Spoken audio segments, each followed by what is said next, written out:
অনেক দিন বাদে একটা বিয়েবাড়ির নেমন্তন্ন পেয়েছি, তাও কিনা এই ঝড় বৃষ্টির মধ্যে। বিশ্বাস করো, ভালো শাড়ি ভেবেছিলাম পরবো, কিন্তু একদম ইচ্ছে করেনি। তো মোটামুটি আমি এই শাড়িটাই পরে নিয়েছি।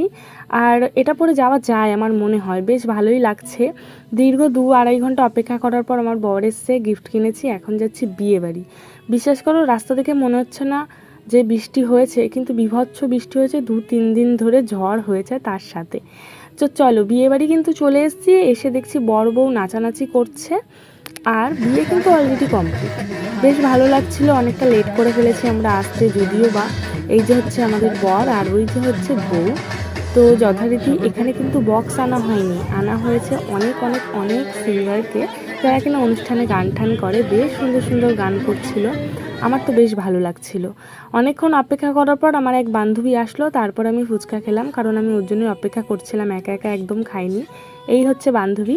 তার আগে বলে রাখি আমরা কোথায় এসেছি। এই যে হচ্ছে আমার ছেলের বান্ধবী, ওদের বাড়িতেই একটা বিয়েবাড়ির অনুষ্ঠানে এসেছি। আর দেখো, খাওয়া দাওয়া কিন্তু বসে পড়েছি, যেহেতু অনেকটা লেট হয়ে গেছে। একসঙ্গে একদম সিট পাইনি, ওই বান্ধবীর মন খারাপ, আমাদের আলাদা আলাদা বসতে হয়েছে। আর এই যে ডেকে আমার সঙ্গে এখন গল্প করছে। তো চলো, এরাও কিন্তু হাই হ্যালো করে দিও, তোমরাও কমেন্টে হাই হ্যালোটা লিখে দিও। কে কোথায় বিয়েবাড়ির নেমন্তন্ন পেয়েছো ঝড় বৃষ্টিতে কমেন্ট করে জানিও। আর এই হচ্ছে বান্ধবী, যাদের বাড়িতে আমরা এসেছি।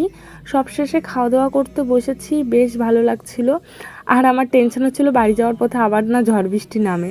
তো আমরা তাড়াহুড়া করে তাড়াতাড়ি খাওয়া দাওয়া করে নিচ্ছি। আর দেখতে দেখতে নাড়ু বড় হয়ে যাচ্ছে, অনুষ্ঠান বাড়িতেও নাকি একা একা খাচ্ছে।